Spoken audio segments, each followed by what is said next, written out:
Agora a gente vai detalhar um pouquinho mais esses fatores, começando pela lei de ação das massas. Então aqui a gente tem uma reação genérica, onde você tem o reagente A reagindo com B, formando C mais D, onde essas letras em preto elas representam os coeficientes estequiométricos. Então, a velocidade ela vai ser proporcional à concentração dos reagentes, elevado a determinados números, que vai variar de reação para reação. No caso dessa reação aqui, o M e o N eles são chamados de ordens parciais de reação. Eles vão medir o quanto que a reação ela depende do reagente A e quanto que ela depende do reagente B.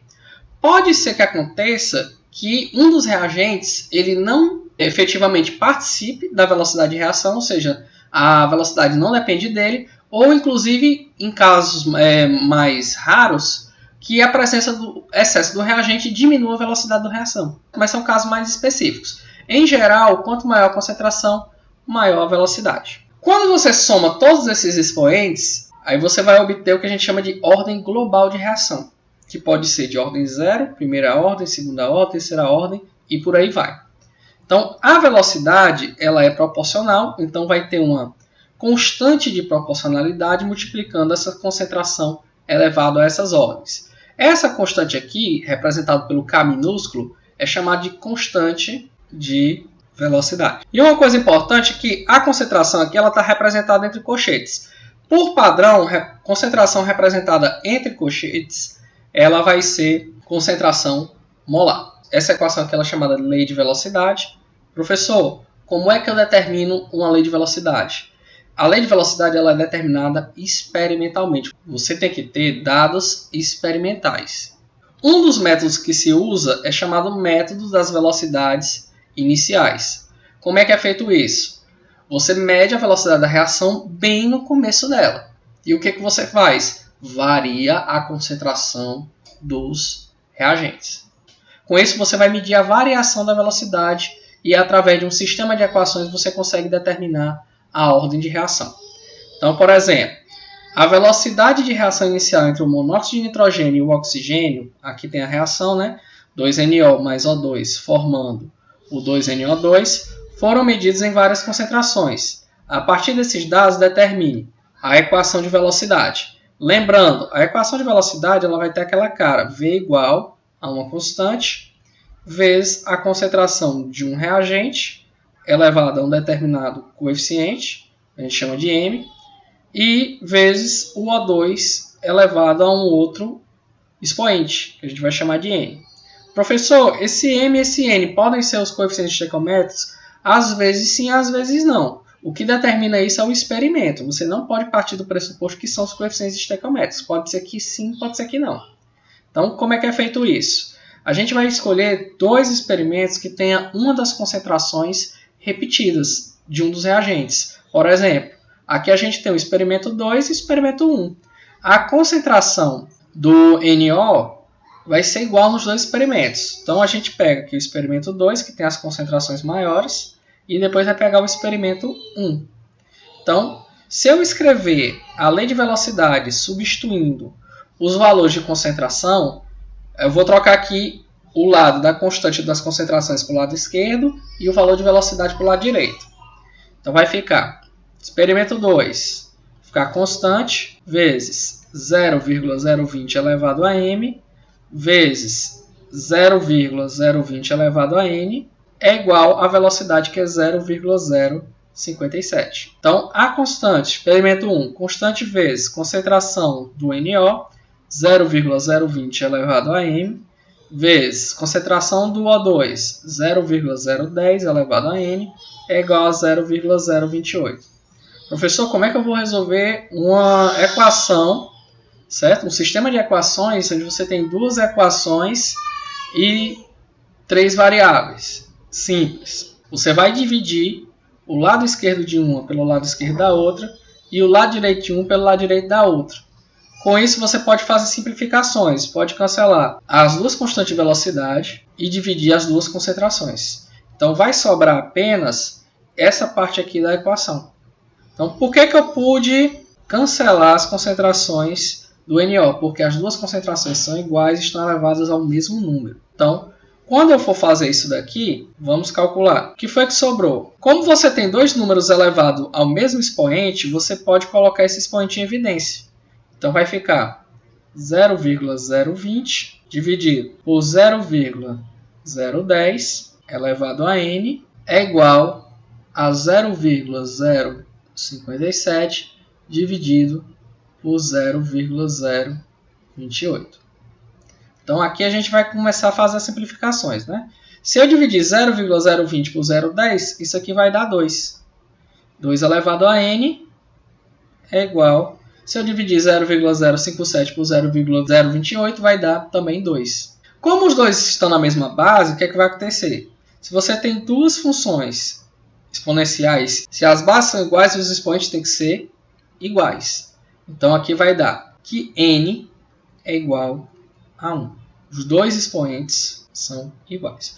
Não confunda função exponencial com multiplicação. Isso é um erro muito comum. Não faça isso. Agora a gente precisa determinar o m.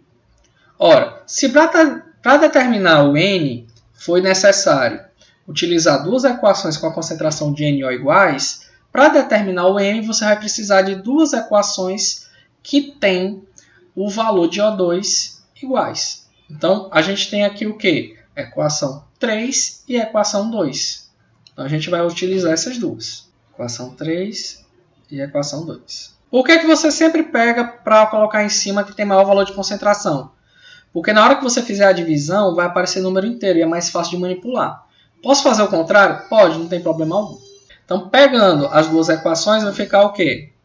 Constante de velocidade vezes concentração do NO, 0,040 elevado a m, vezes a concentração do O2, que é 0,020 elevado a n. Isso aqui vai dar a velocidade da reação, que é 0,0227. Segunda equação a gente já tinha escrito, vamos escrever ela de novo aqui.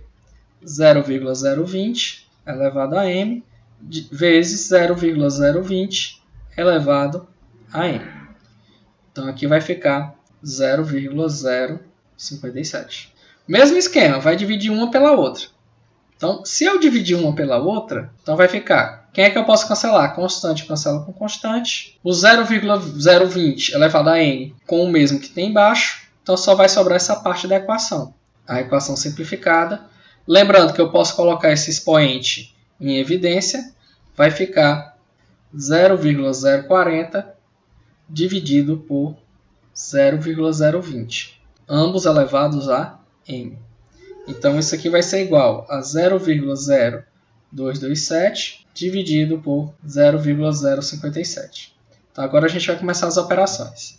0,40 é o dobro de 0,020.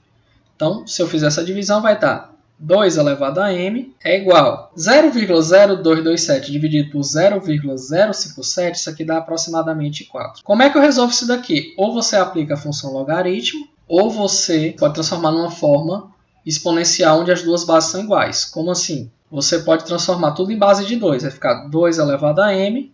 E o 4 ele é 2 elevado ao quadrado. Então vai ficar 2 elevado a 2.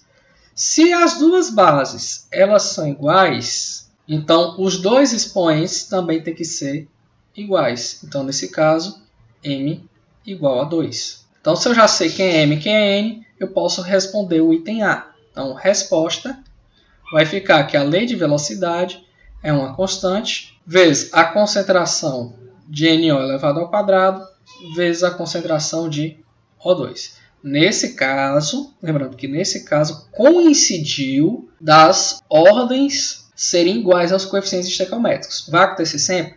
Não, não acontece. Por isso que sempre tem que fazer o cálculo. Vamos agora responder o item B e o item C. Ele pergunta: qual é o valor da constante de velocidade? Como é que eu faço para saber o valor da constante de velocidade, gente?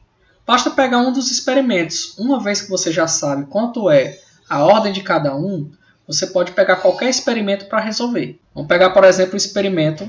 Então, gente, uma vez determinado a lei de velocidade, agora a gente vai para o nosso item B. O item B ele quer saber o valor da constante de velocidade. A gente já sabe que K vezes a concentração de NO elevado ao quadrado vezes a concentração de O2, isso aqui dá a minha velocidade. Então, como é que eu vou determinar esse valor de K? Simples, o valor de K ele vai ser igual à velocidade dividido por NO elevado ao quadrado dividido por O2. Então, o que vai acontecer aqui? Como é que eu vou obter esse valor de K? Qual dos experimentos eu vou utilizar? Utilize aquele experimento, qualquer um deles que tenha os dados completos, o valor de velocidade e o valor das concentrações. Então, você pode escolher o experimento 1, o experimento 2 e o experimento 3. Como os valores eles não são exatamente de velocidade múltiplos um do outro, eles são aproximados e tem um pouquinho de erro experimental, pode ser que você encontre um pouquinho de variação no valor dessas constantes, mas não está errado o método, certo? E sim, é só um pequeno erro experimental que acontece. Então, vamos pegar, por exemplo, o experimento 1. Se eu pegar o experimento 1, como é que vai ficar? A constante de velocidade ela vai ser igual ao valor de velocidade no experimento 1, 0,028, aqui eu vou colocar a unidade, mol por litro vezes segundo, dividido pelos valores de concentração. Então, concentração do NO, 0,020 mol por litro elevado ao quadrado, e isso aqui vai ser 0,010 mol por litro normal. Então, aqui é só resolver essa questão. Então, isso daqui vai dar, pelo experimento 1, 7.000 unidades. Litro ao quadrado, mol ao quadrado, vezes segundo. Professor, como é que eu vou saber a unidade da constante? A unidade da constante ela vai variar de acordo com a ordem. Então, ela vai funcionar a partir desses valores que a gente tem aqui. Como é que eu fiz isso? Bem, tem um método que você pode fazer algebricamente, né? Você vai pegar, vai ficar mol por litro vezes segundo. E aqui você está dividindo por mol por litro ao quadrado, né? Então, vai multiplicar por litro ao quadrado por mol ao quadrado. Certo? Como você está multiplicando, está elevando ao quadrado, o mol e o litro daqui eles vão ficar ao quadrado aqui. Como tem uma divisão, você vai usar aquela regra da divisão. Multiplica pelo inverso de quem está dividindo. Então, é por isso que o litro vem para cima e o mol vai para baixo. A mesma coisa vai acontecer com esse rapaz aqui. O litro vem para cima e o mol vem para baixo porque ele está na parte de baixo da fração. Beleza? Então aqui a gente pode fazer os cancelamentos. O litro vai embora com o litro. O mol vai embora com o mol, então vai ficar litro ao quadrado, mol ao quadrado e segundo. Então é assim que a gente chegou nesse valor da unidade da constante. Professor, tem que fazer isso toda vez? Bem, tem um macete que você pode fazer. Você vai pegar a unidade da constante, ela vai ser mol elevado a 1 menos a ordem global da reação, dividido por litro vezes 1 menos a ordem global da reação. E aqui você vai multiplicar por uma unidade de tempo. Então, como é uma reação, se você somar as duas ordens, 2 mais 1 dá 3. Então, você substitui o 3 aqui, vai ficar 1 menos 3 dá menos 2. Então, vai ficar mol elevado a menos 2 e litro elevado a menos 2 embaixo. Como eles são negativos, eles trocam de posição para ficar positivo. Então, vai ficar do mesmo jeito, litro ao quadrado em cima, mol ao quadrado embaixo, multiplicado por unidade de tempo. Então, toda vez que você tiver uma equação, você pode utilizar isso daqui, caso você não queira operar algebricamente os valores das unidades. Então, agora a gente vai determinar o valor do experimento 5, do experimento 4. Né? Aqui não tem experimento 5, eu vou corrigir. Aqui nós temos o experimento 4. O valor de velocidade do experimento 4, uma vez que você tem as ordens e uma vez que você tem o valor da constante de velocidade, é muito tranquilo de você fazer, é a parte mais fácil da questão. Então, como é que eu faço isso daqui? É só você utilizar a lei de velocidade. V igual a K, vezes a concentração de NO elevado ao quadrado, vezes a concentração de O2.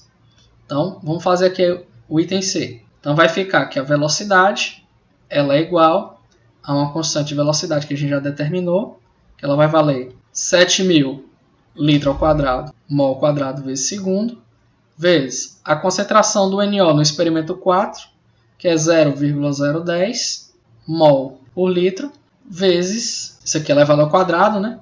Vezes concentração do O2, 0,020 mol por litro. Então aqui a gente pode fazer as operações, né?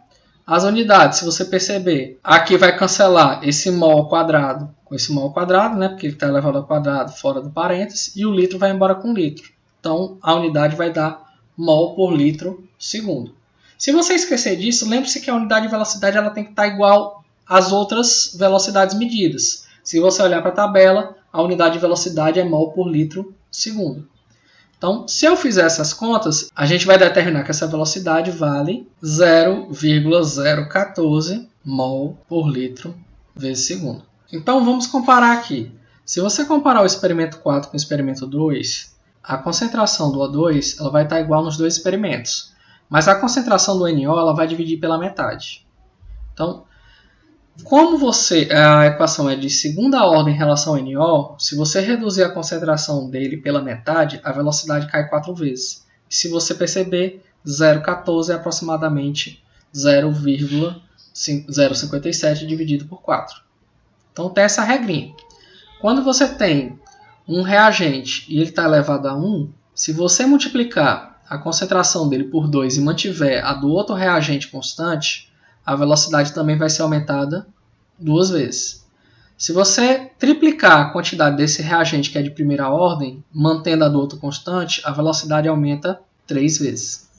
Agora, se a equação ela for de segunda ordem, o que vai acontecer? Se você multiplicar, está aqui 2, se você duplicar a quantidade desse reagente, se mantiver a velocidade do outro constante, a velocidade vai aumentar 2 ao quadrado, ou seja, 4 vezes. Se você pegar o y e triplicar, a velocidade vai aumentar 3 elevado ao quadrado, ou seja, 9 vezes. Então tem essa regrinha aqui para você aprender a relacionar a dependência da velocidade com o aumento ou a variação da concentração dos reagentes.